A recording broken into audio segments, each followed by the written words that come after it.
Let's start with this meeting then, with the Trump envoy, Steve Witkoff. What do you make of this meeting with Netanyahu? And how realistic is it really that a ceasefire might be achieved before Trump's inauguration on January 20th?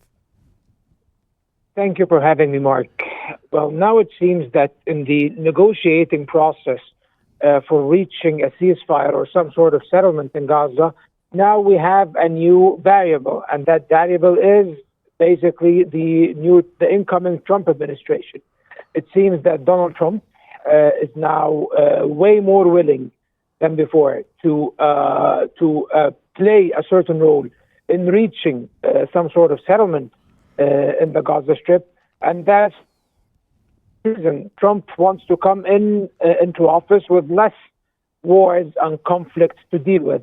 And he sees that the Trump administration, that the ongoing Gaza conflict is solvable if he can secure some sort of prisoner exchange, if you may, between the Israeli occupation authorities and Hamas. And that explains for the hot rhetoric he adopts all the time and all of these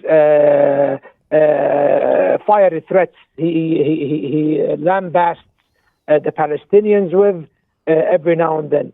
So that seems to but however, I remain cautiously optimistic about this. Maybe the Trump variable with the sending of Steve Witkoff to Doha in order to take part in the indirect negotiation process in the presence of the head of Mossad. Maybe this could secure a breakthrough. However, this is something that is possible. However, it remains unlikely in my opinion. And Israel, you mentioned there, has sent the Mossad chief to Qatar for indirect negotiations with Hamas. What does that say about Israel's approach to resolving the situation? Well, it says that Israel is, and that's not the first time the Israelis have sent the head of Mossad to Qatar, and they have sent senior officials before to take part in the negotiations between Hamas and the indirect negotiations, of course, between Hamas and Israel in order to reach a deal.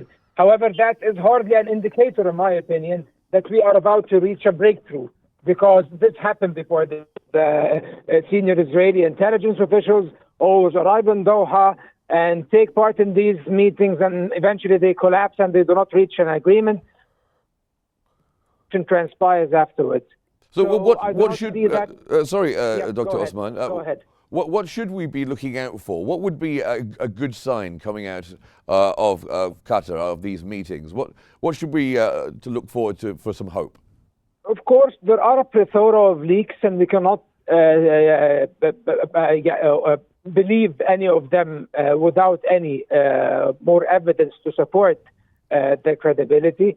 If there is talk of a permanent ceasefire and a conclusive end to this war as part of any settlement, maybe then there can be hope. However, any talk of temporary arrangements and temporary truce and a limited exchange of detainees and so on and so forth, I think we will just be running in circles and we will not go anywhere. And it seems that the Israelis still do not have any genuine will to end this war. They want this war to drag on until Trump comes to power. And when Trump assumes office, they are counting on more U.S. support in order for them to create new realities on the ground in Gaza that go way beyond the release of the detainees. Actually, the Israelis have an expansionist agenda. They seek to reduce the territory of the Gaza Strip. They seek to displace and ethnically cleanse northern Gaza. So it doesn't seem that this entire war, from the perspective of Israel, is only about the detainees. That just isn't true. Of course, in Trump's last term, he enabled Netanyahu to increase the number of settlements, and there's indications that he might do the same again. And he's taking a very firm stance against Hamas and giving out warnings about the detainees' return. What is the Trump effect on these talks? I think with this kind of irresponsible rhetoric on the part of President-elect Donald Trump, it only serves to embolden Israeli aggression and impunity, basically. And the Israelis are already taking advantage of these very harsh statements in order to resume further escalation inside Gaza. And let's not forget that the first time Trump made these statements as a president-elect was after a dinner he had with Mrs. Netanyahu. So it seems that he is very easily influenced in this regard. And I think what the Israelis are counting on is less U.S. pressure in order to allow of humanitarian aid into the Gaza Strip. The Trump administration will not regard as the Biden administration did.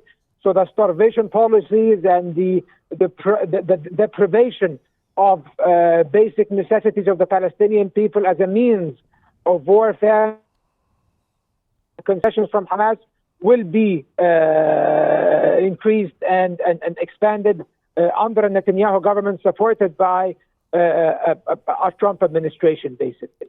Is there anything, do you think, that regional players like Egypt or maybe even international organizations can do to try and bridge the gaps between the parties?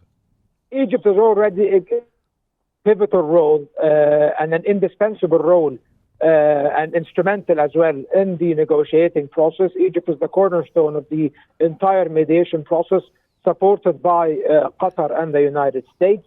And it seems that Egypt is exerting all the efforts it can from a noble standpoint that takes the Palestinian cause and its essentials into account in any mediation process, and of course the humanitarian perspective as well. However, Egypt is doing all it could, and at the end of the day, the Israelis are not willing to budge. The only force that will be able to exact any actual pressure on Israel to deter them, to restrain them, is the United States of America. This did not happen under the Trump administration, the Biden administration, and most likely it will not happen under the Trump administration. As for international organizations like the United Nations and the International Court of Justice and the International Criminal Court and others, we have seen how ineffective they are before the U.S. veto, before the U.S. enablement of Israeli impunity. Unfortunately, this is the world we live in, and the Gaza war only further exposed the lack of credibility and effectiveness of these international organizations, unfortunately. We mentioned the humanitarian situation in Gaza and what seems like a deliberate attempt to starve the people and commit genocide by the Israelis on the Palestinian people of Gaza. Is there anything the international community? Is there anything that Trump could do? Would you see him doing in order to make the Israelis put humanitarian aid into Gaza? Or do you think it's not going to be a priority of his? I don't think it will be a priority. I think his priority is ending the war. However, ending the war on terms favorable to Israel. So as long as these terms do not exist, he will let the Israelis unleash their power and their force and their aggression in order to create these favorable conditions. I do not see Trump playing any vital role in this regard. I hope I'm mistaken. However, this is what I believe from the given variables at the moment. Well, thank you very much indeed, Dr. Mohamed Osman. Always valuable insights. Thank you very much for being here with us